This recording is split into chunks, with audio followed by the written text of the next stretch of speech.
And so through those interviews, we can sort of understand where their strengths are. So are they a good leader? Are they strategic and visionary, innovative? Their personality, that's a big part of it too. And then as far as the team that they have, do they have all the components they need?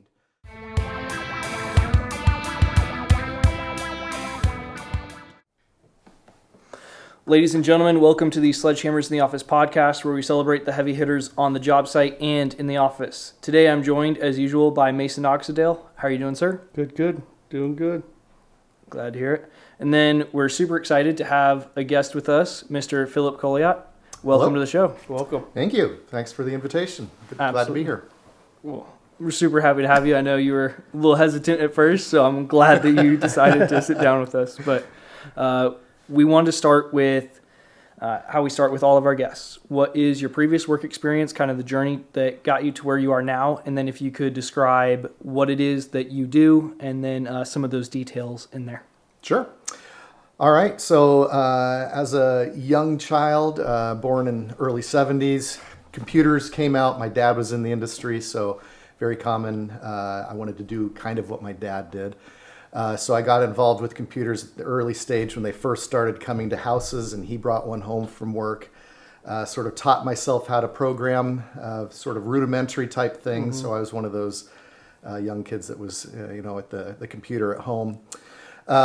Made that formal, going to Arizona State University, computer science degree there. I was already working while I was in university to help pay for college and that sort of thing, back when you could work and pay for your own college. So then I got started in a series of startup companies, so 2, 3, 5, 10-ish people, a few different ones. Obviously, I'm not a millionaire, so none of those quite worked out, but it was still a great ride. I really loved those early small startup, the whole atmosphere of that. Like, what did you do for the startups? Because you were did write code and stuff? Yeah, so I was a software developer, software engineer, writing code. Each company was totally different. So there's some people that in software or any industry, they'll focus on a very particular thing and they'll become super experts in that area. But for me, my whole career, I've been more of a generalist. So I can take what I know, and then I can go into different environments, different verticals, different industries, and apply my development expertise there. Oh, nice. Yeah. So worked in those areas, and in startup companies, you don't have a lot of people in the different areas of the business, if you will, and so you, as they say, wear a lot of hats. And so I really loved that, because if you saw that there was something needed and there wasn't somebody already doing it, you just jumped in there, showed your assertiveness, being proactive and working in those areas, and so that forces you to learn a lot as well. On the job. And it was great. I learned a lot in that way. Sort of just my personality at the time. I was sort of the unofficial peer lead sometimes in different companies at first. And then I did some what's called software architecture. That's sort of the big picture design. How are you going to build things? Did some of that. And then eventually at one company, someone said, hey, why don't you manage the software team? It's a pretty small team. And I, for many years, resisted and pushed back on the idea of getting into any sort of leadership, because I loved just being in the development part itself. And so I sort of hesitantly said, okay, I'll do that as long as I can continue to do what I'm doing at the same time. And so that was sort of when I got into leading a group of people in that. And I started liking that aspect of it quite a bit. It was sort of different problems, and I had been doing software by that point for quite a number of years. And some stuff with software, while the languages changed, the frameworks changed, the way that it's deployed to be run in production, some of those things change. A lot of it's still sort of the same in another aspect, if you look at it from a pretty abstract view. But working with people is very different. You guys know that, I can tell. And so that was a new kind of problem to solve. How do you interact with people? How do you motivate people? How do you, organize people, give people common vision and direction? And I really started to enjoy that. So I went into some pure leadership roles as well in my career until where I am today. And this is one where I sort of fell into this, actually. It wasn't something planned at all. I was in a period where I was looking for another job and, looking around, and recruiters are contacting you. And, in this one case, recruiter contacted me and said, hey, here's a possible job for you. And I looked at the description and I thought, well, that's not really what I want to do.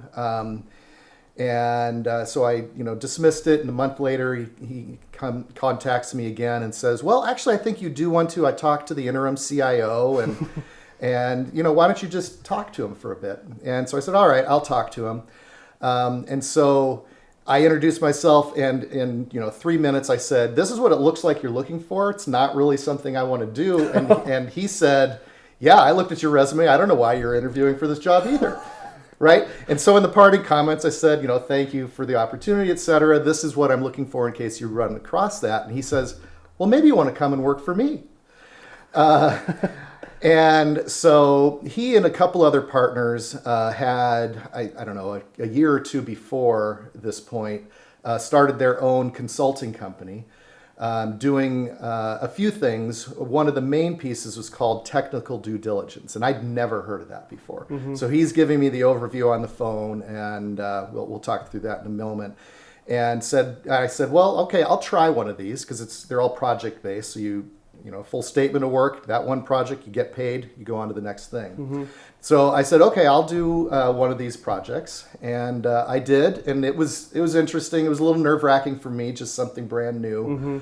And then I did a second one and a third one. And finally, he kept saying, do you want to sign on?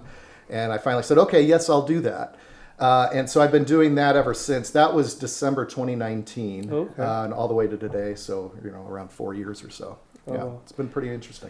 In the beginning, you said that you worked with startup companies. Yeah. And that you're not a multimillionaire. You're right. Was there some crazy startup company that you missed out on that you were like?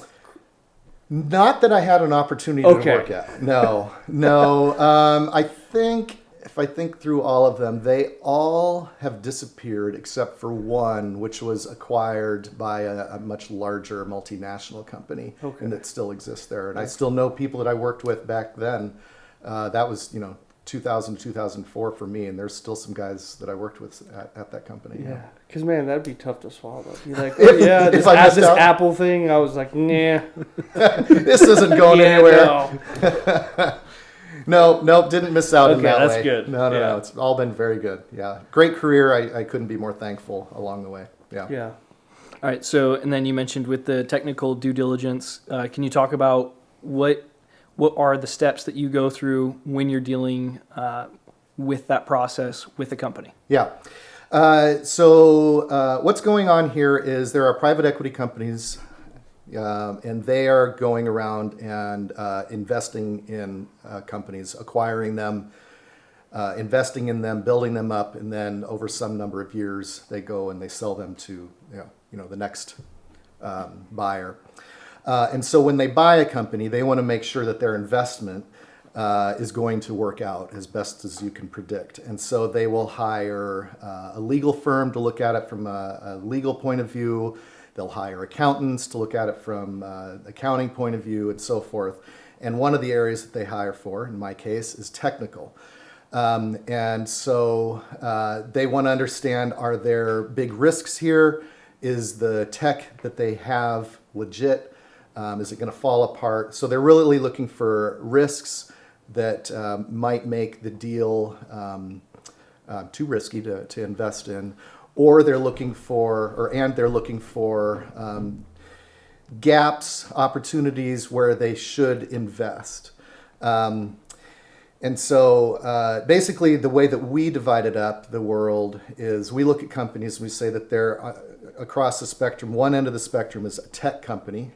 So that's a company that builds software that they sell. It used to be, you'd buy software on, DVD or something off the shelf or even download it. You buy it once, you own it. But most companies nowadays sell software as a service or SaaS. And so that's one side of the spectrum. The other end of the spectrum are, if you think about, places where you buy food, buy clothing, that kind of stuff. They don't sell software, but they use software to support their business, right? And then somewhere in between, there's companies that are like that use software to support their business, and they might build their own software, whether it's something internal or something that's customer facing. And so there's sort of that spectrum. I, because of my background, spend most of my time in the tech companies, but I've supported some of the others as well. And so the way it works is it's very quick turnaround. The private equity company will contact us and say, here's a target company we are looking to invest in. We'll have a kickoff meeting maybe a day or two later. I had one of those this morning, in fact. And then next week, you'll do your diligence. So literally, I will typically no more than a week in advance that I have a project that I'm being brought in on. And so the way it works is we'll have a kickoff where we'll interact with the target company and our investors there and just talk through the process. One part of the process is we'll give them a data request list or an information request list, basically saying, provide us whatever documentation you have in these things. So there's just a big long catalog of things that we're looking at. If they have it, great. If they don't, fine. We'll even tell them, we're all technical people here, so if you want to just sketch something on a whiteboard and send us a photo, that's fine too, right? So it doesn't have to be very formalized. And part of that is you learn something by what they do and don't have at the time. And the other thing is we know that they have a business to run themselves, so we don't want them spending hours and days preparing this stuff, because we're trying to make the process smooth for them. Yeah. And then what we'll do is the next week we'll schedule what we call an all-day interview with the technical leadership, CTO, CIO, VP of development, whatever that might be, and they'll bring in whoever they need to. And when we say all day, it's usually about 5 or 6 hours. And in the documentation and in the Q&A session or discovery session, we're looking at basically 6 areas. One is the applications. So if you're a tech company, we'll try to understand, the architecture, the tech stack that you've used, if you have any technical debt in there, the maintainability, how's it's going to scale, all this kind of stuff. And for like a retailer or something like that, we'll try to understand their business processes all the way from what marketing system do you use, how does that flow into a sales system, depending on the kind of company. Do you have an ERP, warehouse management, What's that? inventory, ERP. So that's, it can be a whole lot of different things, in fact. So depending on what you use in there. And all the way through, invoicing and billing. And then there are internal things about how they recruit for people and their HR systems, payroll, accounting, all that kind of stuff. So anyways, that's the application. Then we talk about the infrastructure. So that's where do you host all of your software, which could be like in the olden days, you might have servers in your own corporate headquarters, maybe data centers. Today, more and more are coming into public cloud. Microsoft, Google, Amazon have each of theirs. Those are the popular choices. Then we'll talk about compliance and security, which is usually the place where the investors have perhaps the highest concern. Because if you are capturing credit cards, are you doing that correctly, or are you going to be a big risk? If you capture PHI or personal health information, so software that captures that for like a doctor's office, there's a lot of more compliance and risk around that. Sometimes it's brand risk. Sometimes it's actual, potentially litigation if you really screw up, credit cards in particular. Then the next section after that, we'll talk about their internal processes and tools. How do they build things? How do they plan what they're going to be doing? How do they, all that kind of stuff. Then we'll look at their tech organization.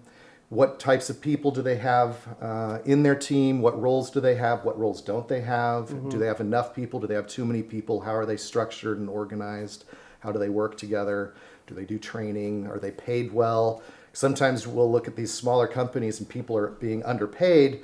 And so then you have a risk of flight. People are going to take off as soon as there's an acquisition, right? So that's a risk for the investor as well. And then last, we'll look at their technical costs. So how much do they spend on hosting, on software, on people, on all these different categories. And for the size company, percentage of revenue, does this seem pretty high? Is it too low? Are they under-investing? And that sort of thing. So anyways, that's kind of what we do. And then we'll spend the next 2 or 3 days writing a report that we then give to our clients, the private equity company. And then we'll do an interactive readout and answer any questions they have. Like in the report, do you talk about like your suggestions on be like, hey, they need to have a couple more people in this position and do this kind of thing? Yeah, a great question. So as we're going through each of those sections, we will sort of state what is current state, what in each of those categories. Then we'll provide our analysis to say, this is solid, or they don't have this, or they're not doing it well. We recommend that they do this kind of thing. And if it's a big risk, then we'll highlight that even more. So we sort of say the what, the so what, and the now what, right? So the what is current state? So what, our analysis on top of that, and then the now what recommendations you have. So we'll have a whole section in the report that just talks about recommendations. Gotcha. Yeah, good question. Now, do you ever get to, if they end up acquiring a business, do you ever get to work, like, if they take your suggestions, do you get to work in there and like implement everything that you suggested essentially? Yeah, there's always the potential for that because the company that I get my work through, technically I'm a consultant, so everything's project based. We will make these recommendations, and that company, either myself or other people in the company, can fulfill some of those recommendations. Recently, I made a recommendation that they have their architecture, software architecture, further reviewed or assessed, because when we do something in just a few days, I can detect certain things that maybe there are opportunities and maybe some problems with what they're doing. So then we can, in that case, I recommended that they do a software architecture full or assessment, and then they did come back to us after the acquisition and say, hey, could you do that? And I was one of a couple people that was looking at that. So yeah, that's pretty important. Now, for me, that's more rare. Most of the time for that company, I spend doing the technical due diligence. Yeah, because I was like, because that would be, that's a lot of work to put in for a company. And especially if you're looking at it and you're like, oh, like this seems like this is like a possibility. You just change a couple things like to get hooked in. Do you ever like keep an eye on those companies and see how they're doing? No, I haven't done that. Every once in a while, our clients will let us know through their public announcement that the acquisition went through, and they'll publicly announce it. Yeah. Oh, okay. But otherwise, not so much. No. Yeah. Well, I end up getting a lot of work. So in good seasons, I average about one project a week. And I've done almost 160 projects in the last 4 years. So you'll notice there's gaps. The first gap, of course, is during COVID. Yeah. The investment community shut down, so I had no work for a while. And then the last gap is the end of last year and the first half of this year with the global economy and interest rates that affected us as well. Yeah, so those kind of probably mesh together when you do a bunch of them. Yeah. Do you know, I know you said there's a bunch of them, but do you know when a company is going to get rejected, as far as if you start to see something, or if you hear something from the legal side or some of the other guys who are doing their due diligence as well to say, hey, it looks like there's something here that this shouldn't be one that goes forward? Yeah, good question. So I guess there's different aspects of that. So we don't actually typically get any of the review or input from any of the other teams. So legal and accounting, as you mentioned. And typically we are brought in more at the tail end of their whole transaction, because typically they will not go through with the transaction. More so if there's a big legal issue, if there's some accounting issues, cooking the books kind of a thing, or if the business model does not make sense. If they can't make money off of it. Right. Yeah. So by the time they get to us, it's rare that a technical problem would cause the transaction to not go through. Now, there have been a handful, but for the ones I've worked on, I mean, it's probably less than 5 in the last 4 years. There have been a handful of projects, especially this year, that were canceled for other reasons once we had already been engaged. You've probably heard that the investment community, especially sort of beginning of this year, perhaps a little bit before, is becoming a little bit more thoughtful and tentative about, or careful about their transactions, where in 2020, 2021, those 2 years were, it was just money flowing, and they were buying a lot of companies. I would look at, I'm like, I don't know why you want to buy this company, but okay. And that's not so much true anymore. They're being a lot more cautious, a lot more careful about the companies that they're buying. In your experience, are the private equity companies that you're working for, are they picking up some of these other companies in terms of utility that they can use if it's merging with another company? Is it more for the investment as far as, hey, we see something here that is going to multiply in value in the long term, so we want to put an investment into that and then essentially flip it? Or do you even get a sense of where they're going with that? Yeah, so a lot of times they don't actually tell us what their interest necessarily is. Sometimes they do, and sometimes it's pretty obvious what they're doing. But they're always in it to try to find a company that they believe has more potential. If they invest some money, some time, some expertise, then they expect to get a greater return on their investment, right? So they always expect something out of it. There's a couple other categories when they're looking at companies. So sometimes they'll look at just an individual company itself. What is its potential? How can we invest in it? And then grow it in over 5-7 years or something, then sell it off. But a lot of the companies, for our particular clients, they will actually put them in a portfolio company. So they'll create one company and then they'll acquire a bunch of others that they put within it. So maybe there are a bunch of companies that are doing the same thing. So you just combine the market share and you can reduce some of the G&A, the overhead that's common amongst them. Sometimes it's different pieces of the pie, if you will. So there's a whole workflow, perhaps business workflow from here to here to here to here. This company does this part A, another company does part B, another one does part C. So they'll put them together so it looks like one cohesive enterprise, when in reality it was formed from several companies. So there's different scenarios that they fall in. And so sometimes when it's those portfolio companies, they're ones that I've worked on, they're trying to understand, so how well would these teams work together if we wanted to get them to work together? Sometimes they don't. What do we need to think about as far as integrating the different pieces together? Is there a technical integration or is there not? And it's more just a facade through the website or something like that. So we'll try to give them some insights into that, or the back office, the off-the-shelf software that they use for accounting, or any of these things. That's a place where they could potentially save money by just having a single system across these 5 companies. So they're looking for synergies there as well. So we try to help them with different aspects of those acquisitions. Do you ever deal with like people too? Like, I know you do the technical side, but like the people who run the tech stuff, or you're like, these people don't mesh well or fit, you do all that kind of stuff? Like, this person might need to go, or get somebody else in here that knows what they're doing? Yeah, so we definitely will talk to the top person and whoever that person is brought in. So whether it's a CTO or a VP, and sometimes that person can answer all the questions that we have. Sometimes if they're a larger group, then they may need to bring in a few people depending on what we're talking about, infrastructure versus security perhaps.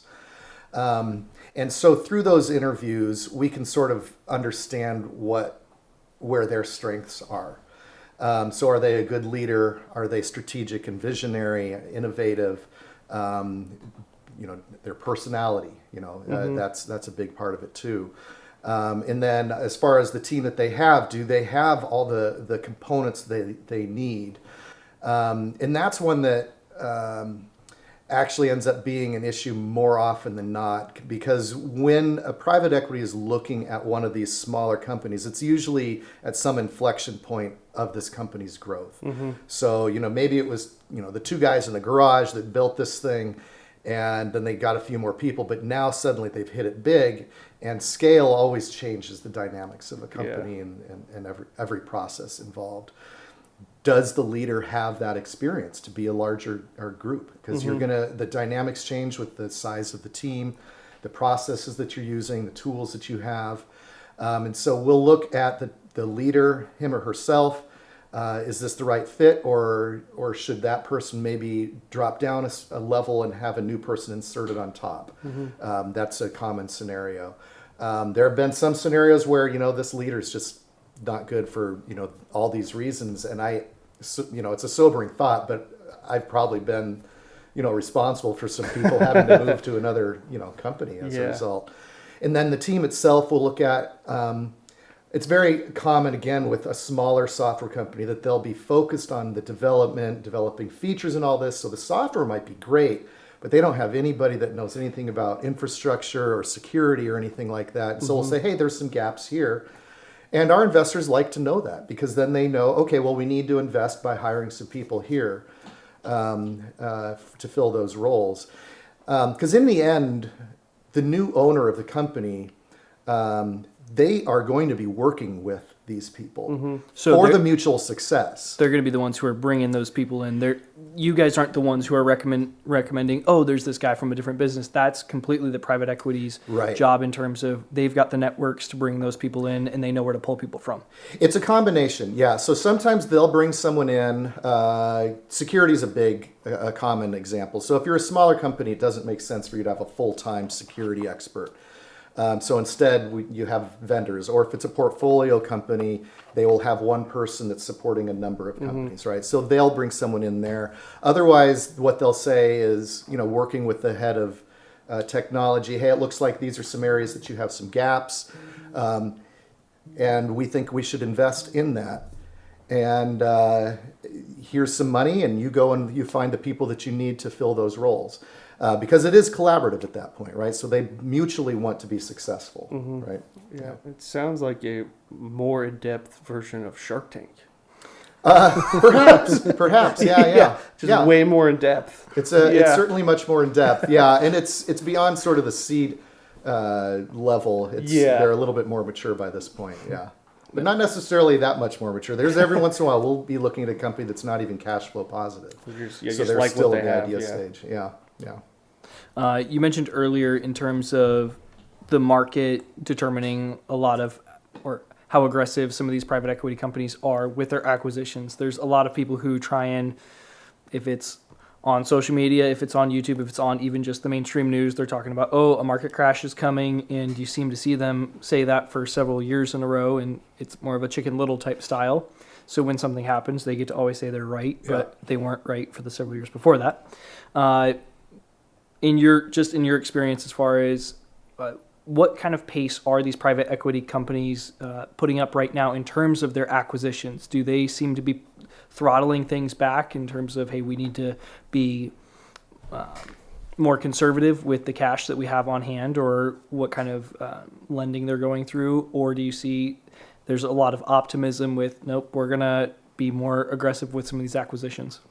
Yeah, so as we mentioned before, as the economy changed late last year and interest rates went up, late last year and then the first half of this year, the investment community, at least the people that I've been working with, and from what I understand, more generally, slowed way down on investments and acquisitions. For them, the money is not as cheap anymore, because part of the acquisition is borrowing money. And if you're borrowing money at a higher percentage rate, you don't get as much what you're buying. And so they did throttle it down quite a bit. And those acquisitions that they did go through, they were much more careful on. There were more canceled transactions. But in the recent months, things have started to pick up again quite a bit. So I don't know if it's quite to the level it was, call it a year and a half ago, but it's definitely been picking up quite a bit, which is good. Saw a similar thing in the COVID year, so they shut down during the height of that, and then it took a while, but then it rebounded, and it rebounded with sort of a vengeance. Sort of the end of the year, I was having 2 or 3 projects a week, which was quite a lot of work, but it was helpful because I didn't make money those first few months, so that made up for it. But yeah. You said 2019 is when you started? December. Have you, I don't know if you've even thought about this, but have you seen any similarities or differences in like when it gets around election time? With people, the amount of work because basically the amount of work you have depends, signifies if that company is moving a little slower or not. So I don't know that I know enough about how that might impact things. I mean, there's always talks about how elections and midterm elections generally affect the economy. And then that will have some downstream effect upon other aspects, perhaps including what I do. But during my tenure, at least, I haven't seen a direct relationship there. Yeah. Just curious because it seems like around election time, interest rates are higher and stuff and a little more strict than regardless of who's elected. Yeah. Things seem to get a little bit better. There are so many... or the illusion of it getting better.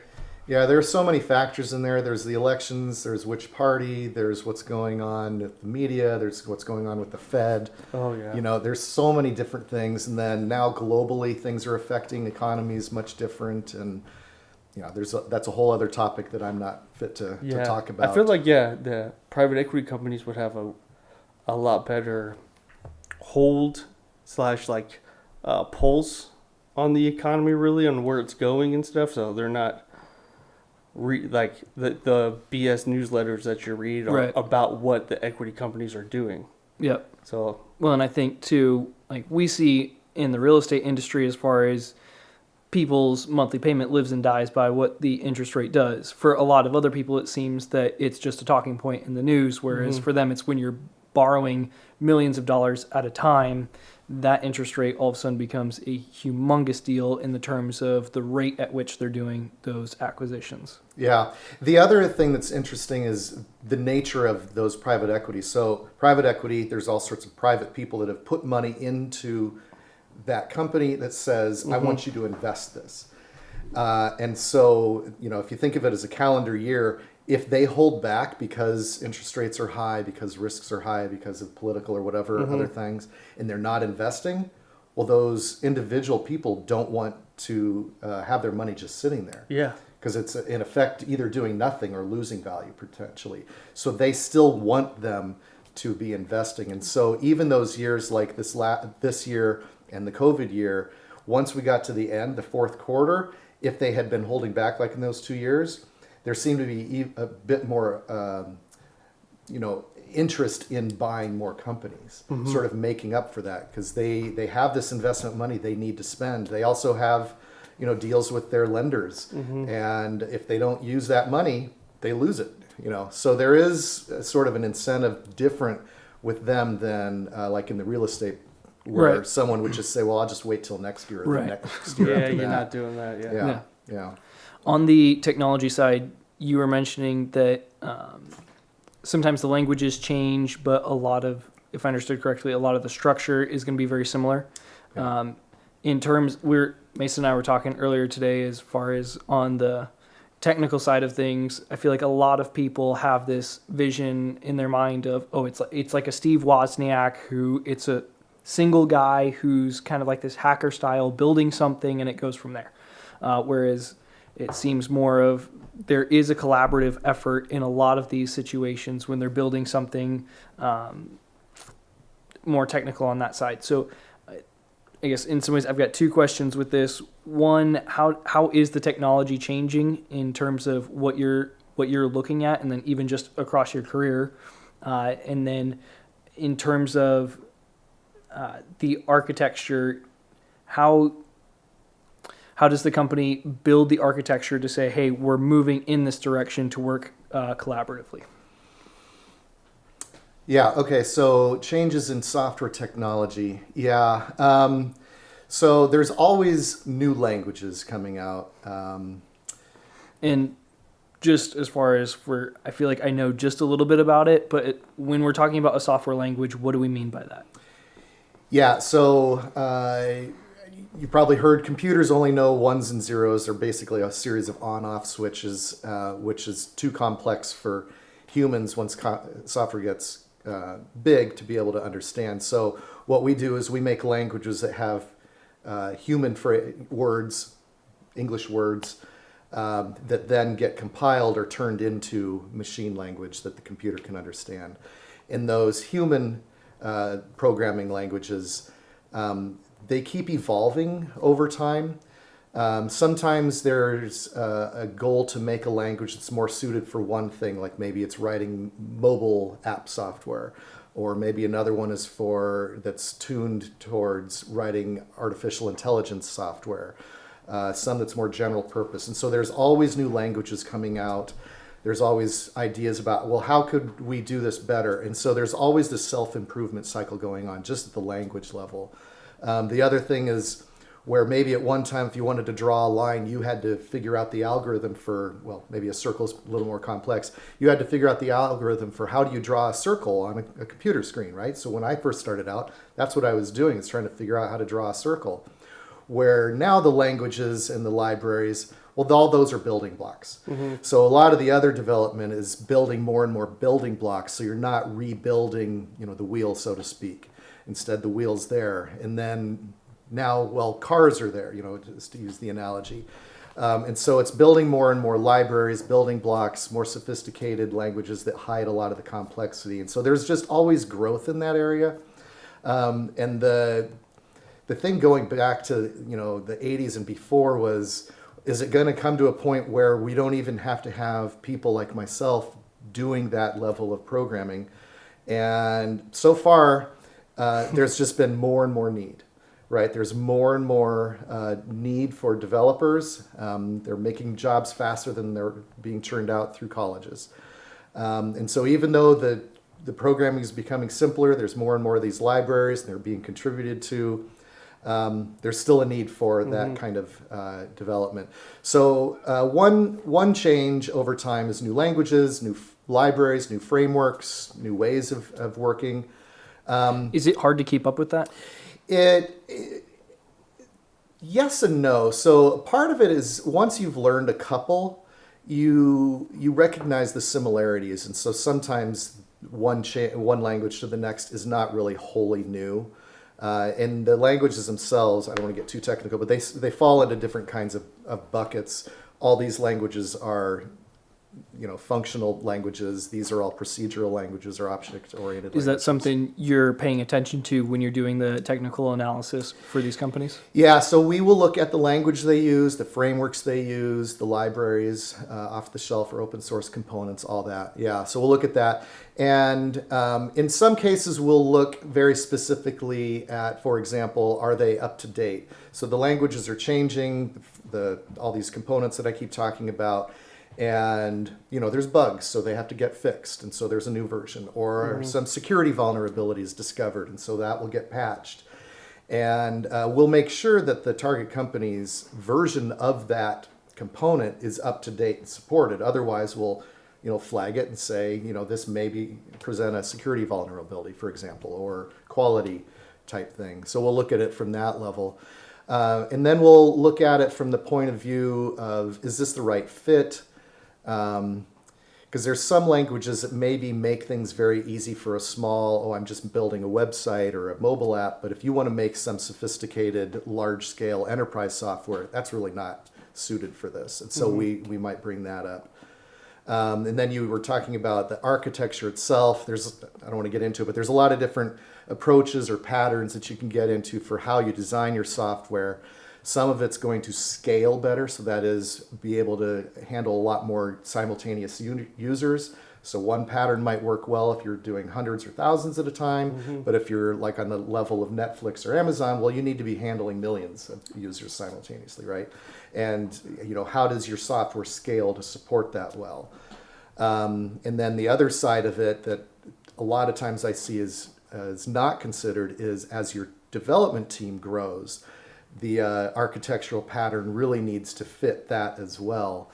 And that's a whole other discussion. It's a bit technical, but yeah, the makeup of the development team, whether it's one large team, a bunch of little teams, how they interact with one another is going to impact the architectural design that you build at the same time. Okay. Yeah, it mirrors it in a sense. And then is a CTO, or is there a different position who's more in charge of creating that architecture for these companies? Yeah, so that has to do mostly just with the size of the organization. Okay. So if you're talking about, 10, 20 people, something like that, then that top level person probably is very intimately or should be intimately aware of the architecture. Maybe he or she is actually the one that's designed that architecture or at least along with one or two other people done that. But if you're talking about a company that's, even hundreds or certainly thousands of people, then that top level person probably is not as intimately familiar with or contributing to those lower level things just because of the sheer scale and what they are responsible for. Is that something you take note of and would put in a report as far as if it's a larger company and the CTO isn't necessarily involved with the architecture? I'm not worried about it compared to it's a smaller company. This is something this guy definitely needs to know. Yeah, so sometimes there will be nobody that really has any understanding at all. So it's just a bunch of guys hacking code together, and we'll point that out. And yeah, we'll talk about the technical, competence and how much that person at the top is part of everything and whether that's appropriate. Sometimes that person is the one that built the software, or at least a lot of it at the beginning. And now that his or her team has grown larger, have they been able to get themselves out of doing the day-to-day hands-on stuff, or are they still contributing, which can cause other issues? Like sometimes that causes team issues if they're in there with the person that's reporting to them. The other thing is if they're focused on sort of the day-to-day, this is what I'm working on, then what they're not spending as much time on is the big picture, looking down the corridors of time with strategy and vision and all that. And that's what that top person really needs to be doing. Yeah. So yeah, we'll look at all those aspects. Have you ran into any businesses where, like Thaddeus was talking about, where it's just one guy creating everything on his own? Like, have you worked on any stuff where it's like, wow, there's only one guy doing all this? Oh yeah, we've had several of those, probably, 15, 20 of them that I've done have been just the one guy. Yeah. It's crazy. really impressive. So some of those are actually the most impressive, not just individuals because they can do all that, but what they've built and how they've built it and everything around that is far more mature. Now, these are people in every case who have a great deal of experience before that working on things other places, right? Gotcha, so they're pulling all those years of experience doing that, and perhaps on the side at their previous company they've been building this, and then they finally get to a point where they can go off on their own. And this job actually that we're talking about the most, it's not, as far as hours in the week, full time for me. And so I'm doing that kind of thing as well all the time. I've got two different things going on the side, trying to build these kinds of things with some people I've worked with in the past. Done some others that didn't turn into anything as well, of course. Yeah, I was gonna ask you that too. Yeah, because a lot of people, like Steve Jobs didn't just create the iPhone. He's the Apple guy, right? Yeah, but Steve Wozniak was the guy who did a lot of the coding and the building. Yeah, exactly. But people, there's a lot of people that go into building all those things, not just one person. Right. Well, when you start out, like in that case, it's just a couple guys. Oh yeah. But nowadays, Apple, they've got. Oh yeah, they're huge. Yeah. Huge. But I was actually gonna. I didn't want to jump I wanted to ask you about that, like your side, like.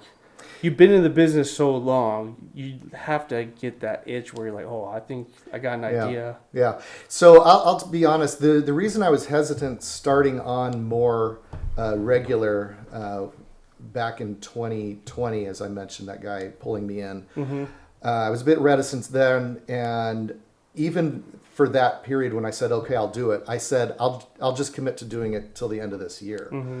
And through that year, I was really not convinced I wanted to do it that long. People would ask me, so, what do you think? Do you like doing this? And I'd say, well, I get paid well, so I like that. There's zero stress. I've never heard of a job with zero stress. And I have a lot of free time on my hands, because typically I'll work on a project, and then, as I mentioned, maybe I'll spend, what amounts to 3 or 4 days on that, and then I have free time on my hands. So that was good. But what I missed was, one, building things, because I'm a builder and engineer by heart, and working as part of a team. So now I'm just working, out of my home office doing Zoom calls all the time, right? And I liked being part of a team and building things together, working through problems, collaborating at the whiteboard, pushing back on different ideas and all that. And I really enjoy that side of things. The nerd stuff. Yeah, the nerd stuff, absolutely. But obviously I'm still doing it 4 years later, and I've settled in, and this might get to something you want to talk about later, but I'll jump in now. What I found is I was doing this and not spending all my waking hours both thinking about and doing work. And so most of my career was just that, right? So you hear about different careers, software, one of them, where you work, long days and long weeks, and sometimes you're doing stuff on the weekends and that kind of stuff. And so your physical body gets used to a rhythm. And it took me probably definitely more than a year for that rhythm to dissipate, to go out of my body. Slow down. To slow down. Yeah. And I realized I don't think that ideally, a lot of people don't have the luxury I have, I recognize, but I don't think ideally we are supposed to be spending that much time and effort on just those things. Because now what I have time for is I have time do stuff around the house. I have a wife and 4 kids, and I have more time to spend with them. A church plant started in our area that I was able to spend time there just doing volunteer work, charity work, that kind of thing. And I get a lot of fulfillment out of that. And it feels like that whole work-life balance that we talk about in the U.S., as much as we say there's a balance, I don't think there's generally very good balance. Now, like I say, most people won't have the luxury to say, hey, I'm going to pull back and only work 30 hours a week. I recognize I'm totally sort of spoiled or blessed in that. But, some other countries do have more of that culture. So I've traveled around, and some of those countries, Norway was one I remember in particular, where they, just as a culture, seem to value personal relationships and family better than us in some of those ways. And I thought that was pretty interesting. And I think probably a healthier sort of long-term goal for our society, potentially. Sort of getting into philosophy, I suppose. Yeah, and that's fine. To that point, this is more just my thought on it, and it's probably a young, energetic person's thought on it, but when I look at that type of a scenario, or you hear about if it's European countries where, they only have a 30-hour work week, or they're working 4 days a week compared to the average American, which is 5.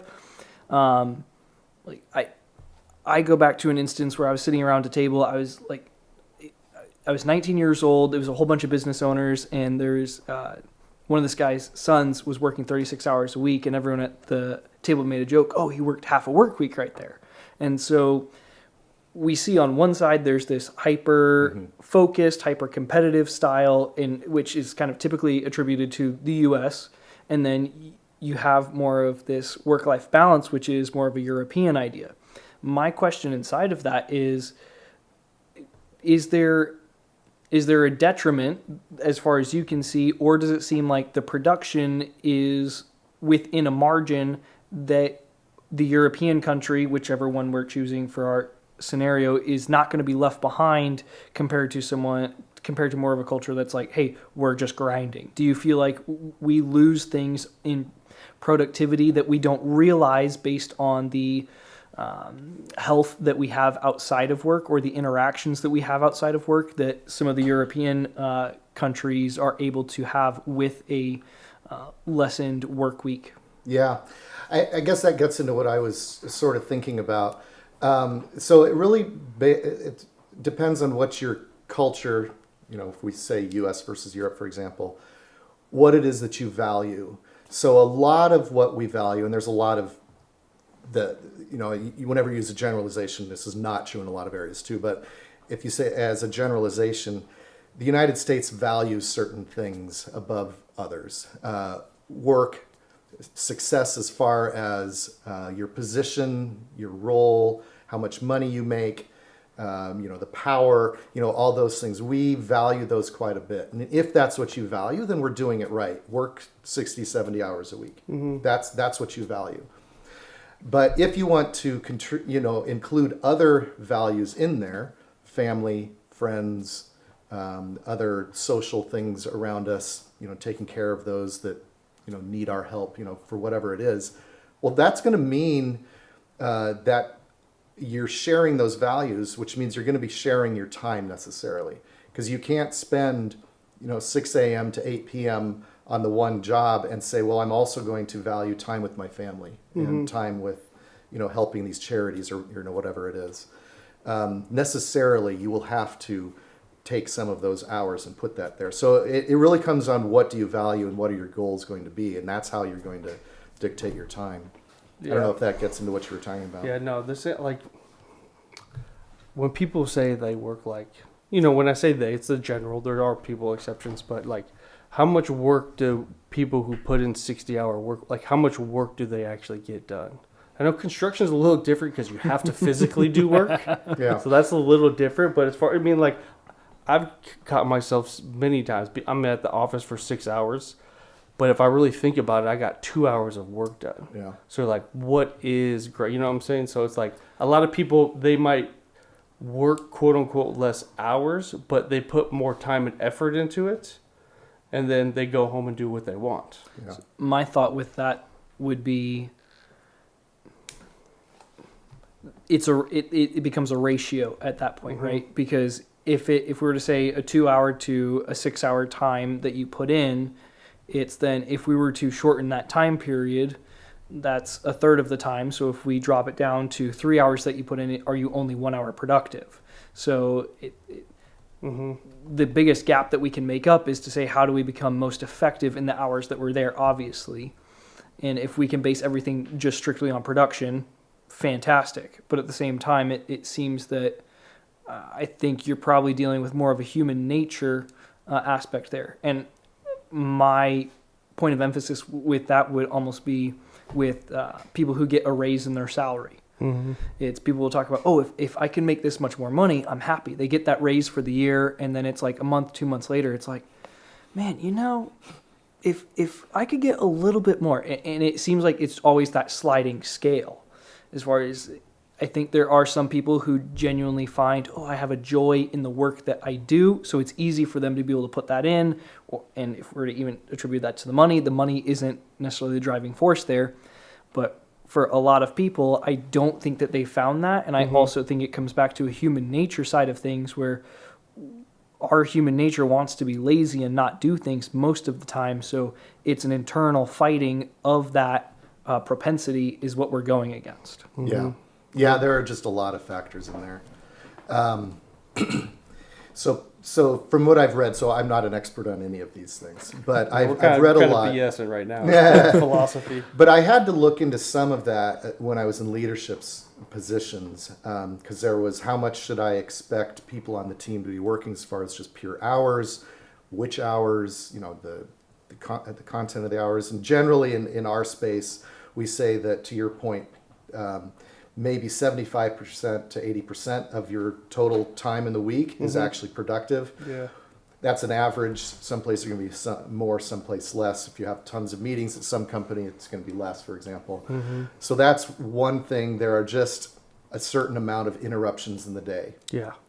The other thing, which I think you're getting at, is depends on the type of work, but in my knowledge workspace, when you first start on something, you can work very fast, very rapidly, high productivity, but it tails off over time. So somebody that's working, writing a book, writing code, doing something like that, they can be going, high productivity for a long time. Well, just don't turn the clock off. See what happens. Well, after 12 hours, do you expect them to be as productive and have as high quality as the first hour? Well, obviously not. That's pretty common sense, right? And so how does that work? And there have been some studies I've read about that, they call it flow, or like in sports, in the zone, right? Where maybe it's 3 hours or something like that. So you can just work your butt off and be highly productive. Do not interrupt that person. So that's what I was always trying to do with my teams, is do not talk to these people in this period of time. At the end of that period of time, they need to have a mental break. They need to talk about other things, help you, whatever it is. And then they'll go back into it, get back in flow, and they can work solid. And then, maybe it is like you said, maybe 6 hours is all they need. They'll be much more productive, less time, and then they can use the other time to be working on other things. So when I was saying, to go back to the previous thing, when you want to then do things with your family, do stuff at home, charity or whatever it is, I still call that work. And I think that's what our society doesn't generally do. And I think that is work. Now, there is a segment of people, and us old people always like to pick on the younger people, that are trying to do less hours and expect to get the same out of it. I'm not quite there on that. Yeah. That's a different thing. So I believe in hard work. And I believe in putting in the effort and the time to do that, and you should get rewarded for that. So that's sort of a different category than I was talking about before. And it goes back to like the definition of work, like you consider it the work is with your family doing all that stuff, but you thoroughly enjoy it. Absolutely. Yeah. And on one of the fitness podcasts I listen to, shout out Mind Pump, they talk about how they correlate health and relationships, and how unhealthy relationships is like being in an unhealthy relationship, whether it's, a romantic one or parents or friends and stuff. It can it's like smoking 15 cigarettes a day to your body. Yeah. So those people who are like, oh, I gotta work, they miss out on those relationship things. They get burnt out quicker, and they probably don't live as long either. Yeah. So it's just like you said, you gotta choose what you consider work and make sure you enjoy it. Yeah. And not everybody has that luxury, and if you don't, just make sure that you'll be able to shut that on and off, and when you're not doing your quote unquote job you have to do, enjoy that when you're not there. Yeah. So. Yeah, those distractions impact. Yeah, because that's got to be nice with life. your job right now too. Yeah. You get to do those things that make you it's happy. Great. Yeah, it's great. Absolutely. Yeah. When I was doing a little research, I saw obviously you were in management at several different companies, and it looked like you were even an interim CTO for a while. So I wanted to ask you a little bit about that experience. What was that all about, as far as, was it something that, hey, we have an emergency, we need someone to come in? Did they identify you to say, hey, we've got this, we need someone to help us bridge this gap right here, and it seems that you're the person that fits in? And how did that work? Yeah, that's a great question. So recent years, there's been more and more interest in this either interim or part-time or fractional roles, especially executive roles. So a company may be in a position where it either can't or doesn't need a full-time CTO, CFO, any of these executive spots. So maybe they're too small, they can't afford it. Maybe they just don't have the amount of work that justifies having a full-time person. Maybe they're in a period of transition, so a carve-out, so splitting a company. So there's a lot of different scenarios where they just, for whatever reason, don't need that full-time executive spot. And so what's popped up is these different categories, as best I understand it at least. So you've got the interim C spot, you've got a part-time C spot or fractional C spot. And they're all slightly different, but largely the same, which is it's not full-time. So an interim would be more you're filling a gap of a period of time. So in the first one that you may be referring to, what was happening is the current CTO of this small startup, local startup, was exiting. And they needed somebody in there that could fill the role until finding the full-time person. And I helped in that capacity. So you want to make sure that the development team continues to move forward, that they have some oversight, and be able to help find that next person. So that's sort of the interim spot. The other stuff I've done would be more fractional. So the idea with fractional is you're doing a piece of whatever that position is. So if it's a CTO, there's a lot of different responsibilities a CTO would have, but they only need you to fill, if there were 10, let's say, they only need you to fill 6 of those, for example. So that's more of a fractional. So it's still part-time, and it's not doing all those responsibilities, but just what that company needs at that time. And it's also something that's, months to, a year or two, something like that. It's not long-term. And then the other one is part-time, where all those duties need to be filled, but maybe the company's small enough that it just doesn't warrant the 40 or 60 hour work week, or for whatever reason, but they need all those things done. So that's part-time. So I've done a little bit of each of those things. They've all been local. So the first time when I got into that, one of the local executive recruiters that knew me contacted me, said, hey, this person needs help over here for this reason. And then other things have just been word of mouth, where somebody needs one of these things, and there's not a lot of sophistication around naming it properly, but you sort of talk about it just to make sure that expectations are the same on both sides, and then you just set up some sort of contractual relationship there. Yeah. And then to kind of piggyback off of that question, I've asked this to 2 guests so far, and it's kind of something that's in my brain, and I've loved the answers that people have had so far. But I'm going to kind of set the stage real quick. As far as I was a part of a conversation where I work at a construction company. I've been in small companies my entire life. A couple of these guys who were in their 20s, they work at some larger companies, and they obviously have more of a CTO, or they have the C-suite built in, I should say. And they were talking about how a lot of the executives got there because, they just knew. A lot of the people just know another person. It seems like there was the stereotypical, my boss doesn't really know what they're doing.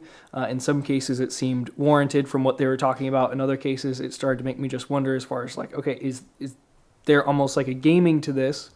And that brought me to the question for some people who have had experience in some of those C-suite levels.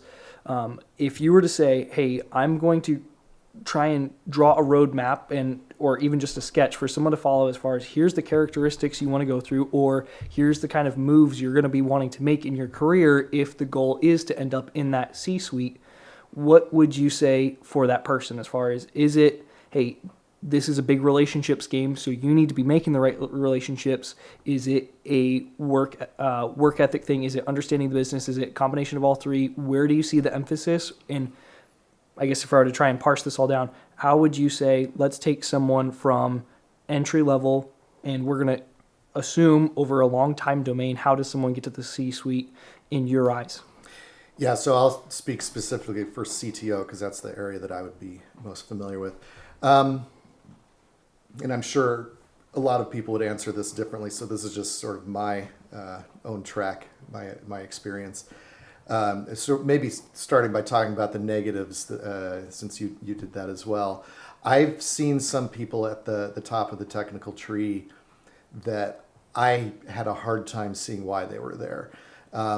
So sometimes that was they didn't have a good appreciation of software technology itself. And so it made it really hard to understand decisions they were making, which clearly looked like they didn't understand the technology. So if you're going to lead a team with technology, it seems it's important you understand it to some level. Now things get out of date, like you pointed out, and there's no way you can keep up with everything.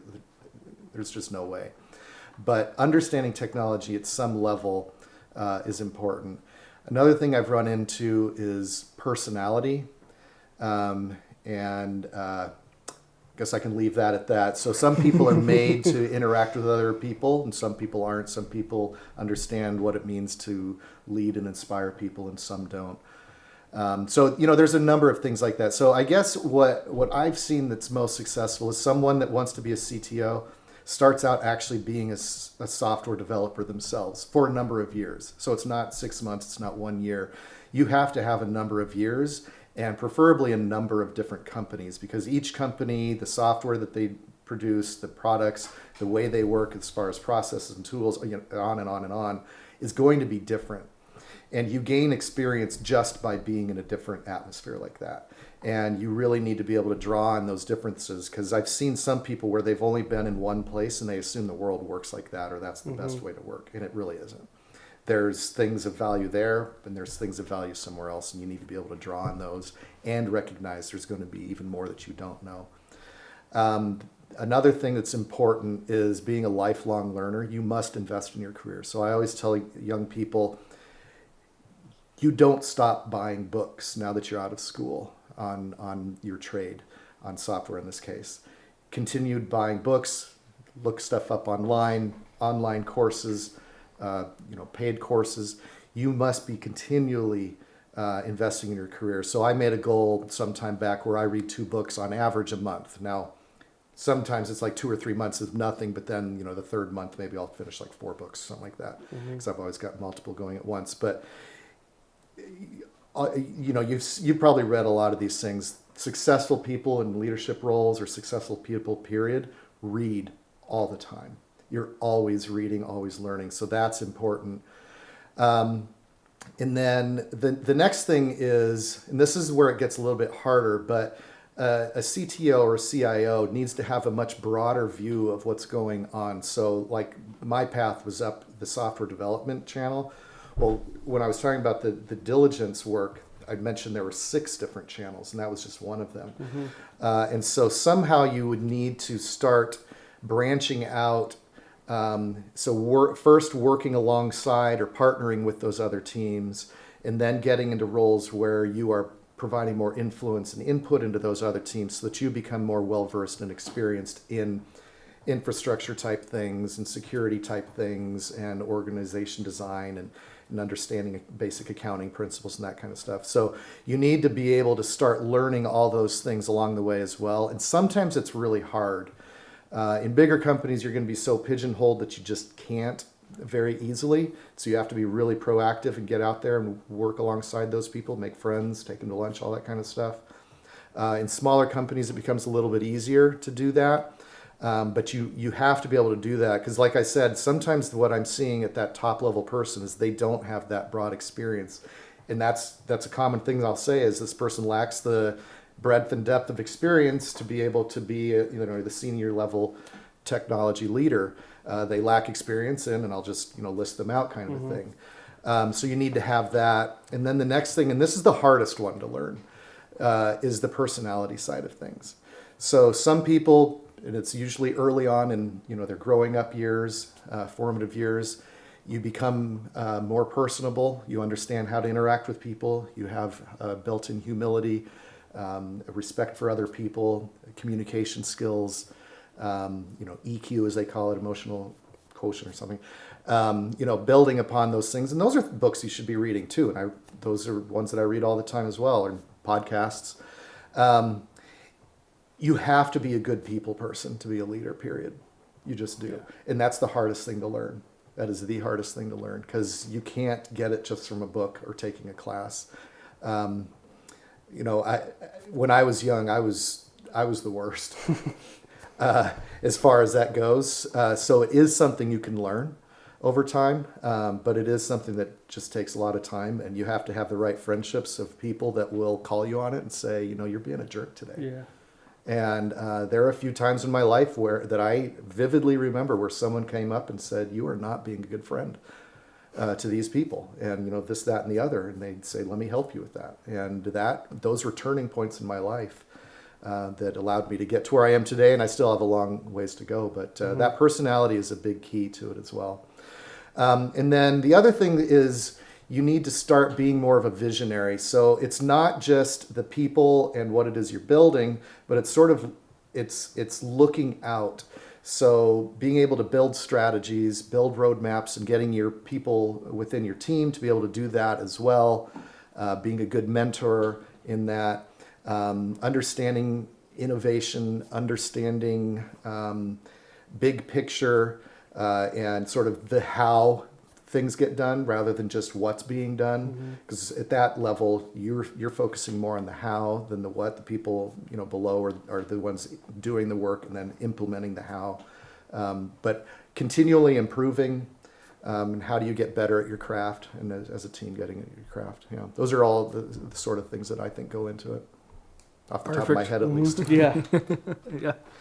All right, we have crossed into the hour mark of the podcast, so we'll kind of bring this thing to a close with a couple quick questions for you. Okay. What's the most impactful thing you've learned? Most impactful thing. Is there any parameters around that?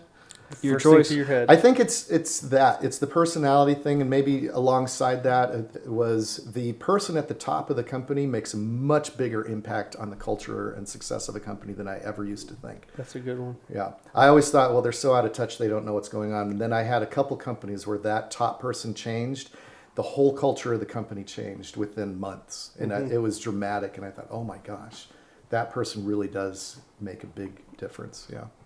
What's your favorite movie? Oh my goodness, I don't pick favorites. My kids always, when they were young, would talk about favorites, like favorite numbers, which I thought was arbitrary. I can't do favorites. Yeah, I'm going to have to pass on that one. I can't. What about your shirt? Is this a favorite? Star Wars? Star Wars? Yeah. It's a favorite amongst many other favorites. Okay. Right now, as a family, we're trying to see if we can see Saving Private Ryan, Veterans Day coming up. And that's a favorite. Just top of mind because That's a good movie. Yeah. time. Yeah. All right. Your first character strength that comes to mind? Humility. That's the most important thing to me. Everything else branches out of that. That's important, I think. How old were you when you first tried a Twinkie? Is this a typical question or just for me? The fourth question I always change, and I try and gear it towards the person. So the person that you may have gotten that from, if I am guessing, may remember differently than me. So I would say I remember when that was a thing, and I was in high school, probably sophomore or something like that, maybe 16 years old. And I don't think I ended up trying one, but that person probably thinks that I did. So he's probably got a much better memory than me. So I'll have to say maybe 16. Gotcha. And if I did have one, that was the last time that I also had one. Where can people follow you and follow what you're doing? Yeah, so I am not a social media guy, with the exception of LinkedIn. So you can find me on LinkedIn, Philippe Colliat. Reach out to me. We can connect. We can exchange things. Build something. Yeah, absolutely. If you want to build something together. The other thing is I've talked to a lot of people. I do meetups, and I talked with other people around town. And given what I do, I have free time on my hand, and I love helping people out. So if you have a company and you want to know what do I need to do if 2 years from now I need to sell it for free, and let's just get together and talk, and I'll help you with that, or other things. I'm doing other consulting things with this as well. So I'm involved in another company's just sort of an internal assessment, new leader. What's working well with my company, give me a full assessment on the technology so I know, how to build a roadmap and all that. So I do those kinds of things. If you want to build, a new company that's software focused, I can help you with that in any capacity you want, even if it's just free advice over coffee or lunch. Yeah. Nice. So LinkedIn is the only way you'd be able to find me. All right. Fantastic. Thank you so much for coming on the show. I really enjoyed it. Yeah, this was a great time. I appreciate it. Thanks for the invite. Yeah. All right. Thank you all for listening. And until next time, I hope your hammer stays accurate, your Wi-Fi fast, and your work blessed. See you, everybody. You didn't do your thing. Oh, I I usually don't do it when we have guests. All right. I do a fake gun noise. Oh, I did it randomly, like one of the first podcasts. And that's now I do wild it. taking these off. Yeah, I know.